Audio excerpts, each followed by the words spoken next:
Hey guys, what is up? This is Danny James. I am back with my destructive interviews, and on this edition, I am joined by Andros Jay. How are you doing, my friend? I'm good, thank you. How are you?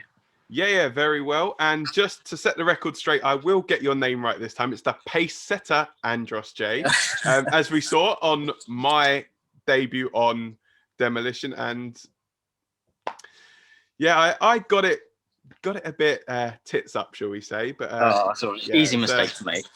well, I'm sure whatever us ring announcers call you guys, I'm sure you've all been called a lot worse. But we Yeah, try and yeah, we try and do our best. But you know what it's like, a live show. You've got a mic in your hand, and it's like you can just freeze. But anyway, yeah. I What just wanted happens to I there? just wanted to put that out there. Just hold my hands up. That was on me. So No, yeah. that's cool, Anyway, man. so yeah. Anyway, we recently saw you on Demolition. You made pretty much your debut essentially on Demolition. We were just talking off air. You said that you had wrestled previously about a year previous for DKW, but your first proper appearance was Yeah. on Demolition. So, I mean, that was obviously a different concept as well. So, how did you feel like your first sort of main sort of matches with DKW being like filmed for like the YouTube channel and stuff rather than just being in front of like a live crowd? Yeah, I've wanted to wrestle for DKW for quite some time, and obviously it was I was in the talks of coming up previously, and then I went through quite a bad injury. I broke my leg, and that completely went out. So I was waiting to do a return anyway, and obviously I have this come up. I was like, you know what, it's a great opportunity. And usually I'm known for my tag team stuff. So it's my first time where they solely want just me. I'm like, this is a great opportunity. I'm gonna go for it. So completely out my nature, but you know what? I think I managed to land on my feet. Yeah, and from what I saw from ringside as well, it seemed like you did a pretty good job in there. So Yeah, I've got a couple of wins. Nice. exactly. It's always good. I think the only thing I think that the low ceilings do hamper your high flying style a little bit, but Yeah, I'm gonna yeah. have to talk to Boss Man about some higher ceilings or something or like that. or a lower ring, something. I One or mean, two. It's gonna have to you work know, for him. I mean, I guess that's probably why you're going to be looking forward. I guess when the world can get back to normal and you guys can get back to wrestling in bigger venues, you'll have like Yeah, more headspace, I guess, to play with more and space. show off a bit more of your high flying style, really. Yeah, exactly. It's not too good when you do one little jump, your head goes through the roof. So Yeah, I suppose it's always like some of the bigger spots. I suppose you don't really want to be doing too much, and you try and do a flip or something, and then you end up with like your feet through one of the ceiling panels, and yeah, they call it high risk for a reason, but not high risk as in I put myself through a ceiling. yeah, exactly. But so anyway, just wanted to touch a little bit. So you mentioned about you're used to tag team stuff. Is there like you say that you've got some like other people that you usually tag with? Are they still in the Yeah. developmental phase, or are they like on the cusp Oh, of? we've got one guy who's still a little bit green, but I love him like anything. He's extremely talented. I started wrestling with Dominic King, who's my brother, Yeah. and we've been wrestling together for over 6 years, and we've been solidly known as that tag team. And then my friend Vicky, she joined up, and then we've got Eden. So there's four of us, and we've been currently going around the Kent scene together, known as Enigmatic. So we've been doing that for the last year to 2 years now. And so I was recently speaking on these interviews with the Brotherhood, and I spoke with Jack Torino as well from Yeah. Rebellion, and there was talk of them bringing the tag team championships back. I mean, is that maybe something that you would look at? Potentially Oh, bringing those guys in and most challenging for definitely. those. You cannot have a tag team division without Enigmatic. Without a doubt, you cannot have one.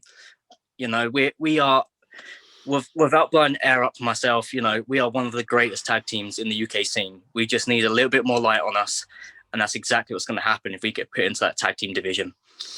We've been wanting to face Rebellion for a long time. We've been wanting to face the Brotherhood for a long time, and DKW is where it should be.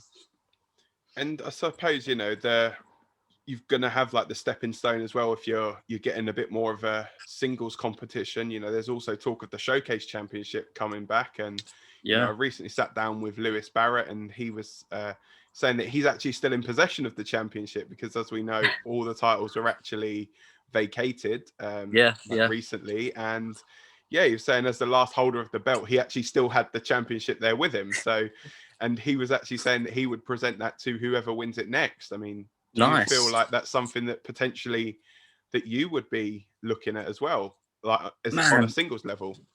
yeah, to have that belt awarded to me, that would be amazing. And, I'd love to work my way up and be able to win that title. Tag team wrestling, it runs through my blood. It really does. But to be able to have that opportunity to show what I can do, I call myself the pace setter, and I call myself that for a reason. I set the pace. I show everyone exactly the standards of what professional wrestling should be. And that's exactly what I could do if I was to hold the championship. So it's definitely in my eyesight. And so, like, we've touched on the tag team side and the showcase stuff. Is there anything else that when we can eventually get back into the ring that we can expect to see from Andros Jay, or that you would want to accomplish really this year? DKW is full of history, but I really want to push the boundaries. I really want to show everyone, this new generation coming up. I'm known for my risk taking. And that's exactly what you're going to see when you see me in this ring.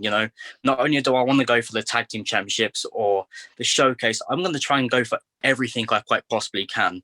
I want to be involved in this rich history of DKW. And I think myself, I can do that. It's just a case of finding the right time. And it's definitely going to happen. 100%. I'm confident.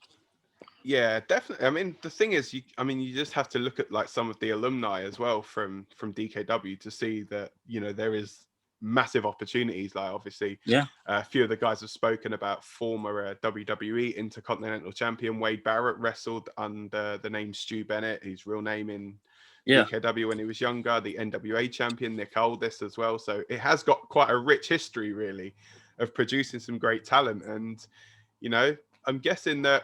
Yourself, you're going to be looking to be one of those guys that can possibly take that next step. Oh, without a doubt, It's not just myself, but for my stable, for my brothers and sisters and Enigmatic, I'd love to be able to look back in a year time, and it would be crazy to see at least one of us holding one of those belts and be the most decorative team going at the time. There's been some great stables in DKW, some great teams, and I want us to be the top of the list when people mention that at DKW with a first name that comes to their mind. And it's like you were saying, obviously you being the pace setter, you want to set the pace, and I'm guessing you're going to want to set the pace in that tag team division as soon as those tag belts come into fruition, really, again. Without doubt, without doubt. And then, so basically the final thing I was going to ask you really was, so talking just a little bit more about plans for like the rest of this year, if we can get back in ring sort of thing. Is there any person in particular that's maybe on your radar that you look to face, or that you just want to smack in the mouth, really? Yeah.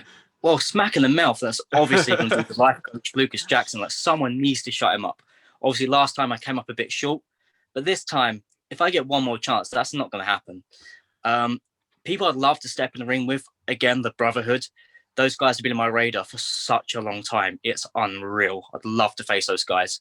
As well as Ted Sabin, I'd love to face him. The Rebellion. I got to face Maverick on Demolition. I'd love to face him again. He was on my radar for a really long time. So the fact I got to face him was really cool. So those guys would be a great shout. And the final thing really is just, I want to just quickly get your thoughts on the, so obviously when DKW comes back, we have a big title match coming up, Sam Dufresne taking on Lewis Barrett. Do you have any thoughts on that match? Who do you see coming out of that match, and as the champion? Who do you maybe want to come out as champion? And would you maybe throw your name in the ring essentially for first dibs at it once that match is out of the way? Yeah, I mean, Dufresne's just a monster, He's a freak of nature. He's massive.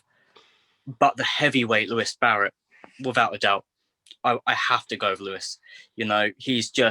He's like a pit bull. You just don't mess with him. Without a doubt, he's got this win in the bag.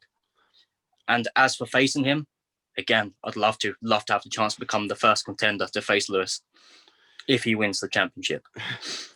Yeah, I mean, the thing is, he's got, the odds are, I'd guess, on his side, really, because he faced Lucas Jackson in a match that Lucas actually picked, and, he beat him in his own game, essentially. No Chris Hunter there either to interfere. He beat Sam to actually win the championship as well.